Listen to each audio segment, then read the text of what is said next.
उनके हथियार काम नहीं कर पाएंगे, तो इसके लिए हथियार भी अरेंज कराए जा रहे थे। यानी तैयारी बड़ी थी, प्लान बड़ा था, लेकिन इस पूरी साजिश को डिकोड कर लिया गया है। रिपोर्ट आपको दिखा रहे हैं।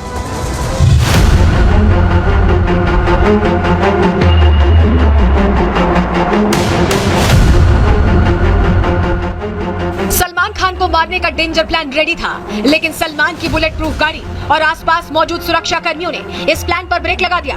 सलमान की टाइट सिक्योरिटी देखकर शूटर इस प्लान को अंजाम नहीं दे पाए और इसे नए सिरे से अंजाम देने की कोशिश में जुट गए। दरअसल हरियाणा के पानीपत से शूटर सुक्खा को गिरफ्तार करने के बाद पनवेल टाउन पुलिस सुक्खा को मुंबई लेकर पहुंची। ये वही सुक्खा है जिसने सलमान खान को मारने के लिए सुपारी ली थी और फिर इस काम पर 5 बदमाश लगा दिए। लेकिन जब वो बदमाश पुलिस के हत्थे चढ़े तो सुक्खा का नाम सामने आया। खुलासा हुआ कि सुक्खा ही लॉरेंस गैंग के संपर्क में था। उसके कहने पर ही सलमान खान के घर की रेकी की गई और फिर फायरिंग की वारदात को अंजाम दिया गया। ये भी सामने आया कि सुक्खा यूएस में छिपे गोल्डी बराड़ से भी डायरेक्शन ले रहा था। इसके अलावा सुक्खा मुकेश फौजी के संपर्क में था। मुकेश फौजी जेल में बंद संपत नेहरा के लिए काम करता था। सुक्खा भी संपत के टच में था। इसी का सबूत है कि सुक्खा के फोन में संपत का जेल वाला नंबर मिला है। जांच में सामने आया कि अभिनेता सलमान खान को मारने के लिए लॉरेंस गैंग जिन हथियारों का इस्तेमाल करने वाला था वो सुक्खा की पसंद के होते। टाइट सिक्योरिटी की वजह से हाई क्वालिटी के हथियारों की जरूरत थी। ऐसे में सुक्खा की ही पसंद के पाकिस्तान से मंगाए जाने वाले हथियार शूटर्स को मुहैया कराए जाने थे। मुंबई पुलिस की जांच में सामने आया कि सुक्खा व्हाट्सएप से वीडियो कॉन्फ्रेंसिंग के जरिए हथियार तस्करों के संपर्क में था। सुक्खा ने वीडियो कॉल के जरिए पाकिस्तान के हथियार डीलर डोगर से संपर्क किया, जिसके बाद हथियारों के सौदे की शर्तों पर बातचीत करते हुए AK-47 और अन्य बड़े हथियार दिखाए गए। डोगर ने हथियारों को भारत भेजने पर सहमति जताई, जबकि सुक्खा ने 50% पैसा पहले और बाकी के पैसे को डिलीवरी के बाद देने पर सहमति जताई। ये भी सामने आया कि आरोपी पाकिस्तान से अत्याधुनिक हथियार खरीदने की तैयारी कर रहे थे।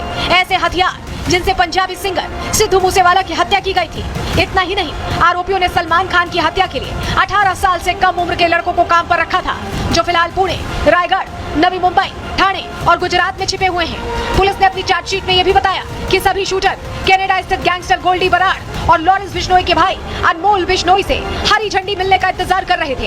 इतना ही नहीं, शूटर्स ने हत्या के बाद भागने का प्लान भी रेडी कर लिया था। चार्जशीट में पुलिस ने बताया कि शूटर्स को सलमान खान की हत्या के बाद कन्याकुमारी में इकट्ठा होने के लिए कहा गया था। यहाँ से वो नाव से श्रीलंका और फिर किसी अन्य देश में चले जाते। पूरी साजिश का प्लान डिकोड तो हो गया, लेकिन पुलिस का एक्शन मोड जारी है। यही वजह है कि पुलिस ने फिलहाल सलमान की हत्या की साजिश के मामले में लॉरेंस, पाकिस्तान के डोगर, गोल्डी बराड़, संपत नेहरा, रोहित गोदारा, अनमोल बिश्नोई समेत 18 लोगों को आरोपी बनाया है। Bureau report, Republic Bharat. तो सलमान टारगेट पर है। इसके अलावा आपको पता है एक्सटॉर्शन की भी तैयारी थी। आपको दिखाते हैं क्या मैसेज आया था। स्क्रॉल चलाइएगा, अमित स्क्रॉल चलाइए, देखिए इसे हल्के में मत लीजिए। ये मैसेज था, सलमान खान को जिंदा रहना है और उसे लॉरेंस से दुश्मनी खत्म करनी है, तो क्या करना होगा, उसे 5 करोड़ देने होंगे। ये मैसेज आया और अगर पैसे नहीं दिए गए तो सलमान खान का हाल बाबा सिद्दीकी से भी बुरा होगा। ये धमकी आई इसको। ये जो मैसेज आया है फिरौती वाला, एक्सटॉर्शन वाला, क्या आपको बताएं किसने भेजा मैसेज? मुंबई ट्रैफिक पुलिस को ये मैसेज भेजा गया है। किसने ये मैसेज भेजा? खुद को लॉरेंस गैंग का बता रहा है शख्स जिसने भेजा है। कहां से मैसेज आया आपको बताया? मुंबई ट्रैफिक पुलिस का जो व्हाट्सएप नंबर है उस पर ये मैसेज अचानक आता है। और कितने रुपए मांगे गए? 5 करोड़ रुपए मांगे गए। और यही वजह है, चलिए जल्दी से आपको बताते हैं, इसी वजह से जो सुरक्षा घेरा है वो कैसे पुख्ता कर दिया गया है। 24 घंटे अब सुरक्षा के घेरे में है सलमान खान आपके सामने। अब जल्दी से चलिए जानकारी रखने वाले हैं किस तरह से सुरक्षा घेरा पुख्ता किया गया। बॉडीगार्ड शेरा, जिसकी तस्वीर आपने सलमान खान के साथ बहुत बार देखी होगी, वो है। इसके अलावा प्राइवेट बॉडीगार्ड्स हैं। इसके अलावा क्या है, 25 सुरक्षा कर्मी हर समय तैनात है। एक बुलेट प्रूफ कार भी है और एडवांस बुलेट प्रूफ कार उनकी तरफ से मंगाई गई है। 4 गाड़ियां उनके साथ चलती हैं, वो जहां जहां जाते हैं, क्योंकि उनका शूटिंग का काम है, अलग अलग लोकेशंस पर जाना होता है। ऐसे में सुरक्षा घेरा और मजबूत कर दिया गया है। चलिए अब आपको बताते हैं कि 2 तरह की घटनाएं जब हुई तो सुरक्षा घेरा बढ़ा दिया गया। कैसे बढ़ाया गया आपको जल्दी से बताते हैं। चलिए सबसे पहले समझिए, जब फायरिंग हुई है उस वक्त 14 अप्रैल को सलमान खान के घर जब फायरिंग हुई उस वक्त सुरक्षा घेरा बढ़ाया गया। और 12 अक्टूबर को जब बाबा सिद्दीकी की सरेआम हत्या कर दी गई उसके बाद सुरक्षा और बढ़ा दी गई। यानी 6 महीने के अंदर 2 घटनाएं ऐसी हुई जिससे सलमान खान पर जो खतरा था, ऐसा लगा कि सलमान खान टारगेट है और यही वजह है कि सुरक्षा घेरा और मजबूत कर दिया गया। चलिए अब जल्दी से आपको वो तस्वीर हम दिखा देते हैं जहां आप देख रहे हैं कि कैसे कैसे सुरक्षा कर्मी यहां पर तैनात हैं। और ये घर के बाहर की तस्वीरें, गैलेक्सी अपार्टमेंट्स जहां रहते हैं सलमान खान, वहां पर और पुख्ता सुरक्षा कर दी गई है। और इसके अलावा ये जो पुलिस की गाड़ी आप देख रहे हैं, पुलिस की गाड़ी मुस्तैद है, पुलिस की वैन वहां लगी हुई है। इसके अलावा ये देखिए बैरिकेड लगे हुए हैं, जिससे कि कोई जो जा रहा है आ रहा है वो स्लो स्पीड में जाए, बहुत तेजी से ना जाए।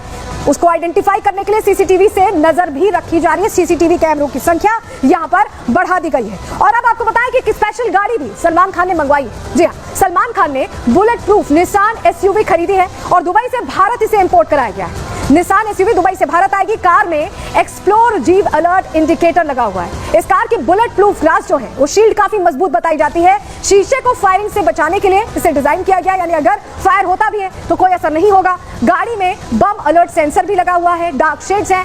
बुलेट प्रूफ निसान पर गोला बारूद भी बेअसर होता है। खतरा देखते हुए ये ऑर्डर कर दी गई है। गाड़ी कभी भी पहुंच सकती है, दुबई से मंगाई जा रही है और इसकी कीमत 2 करोड़ रुपए है के आसपास ही बताई जा रही है और ये गाड़ी दुबई से कभी भी आ सकती है। चलिए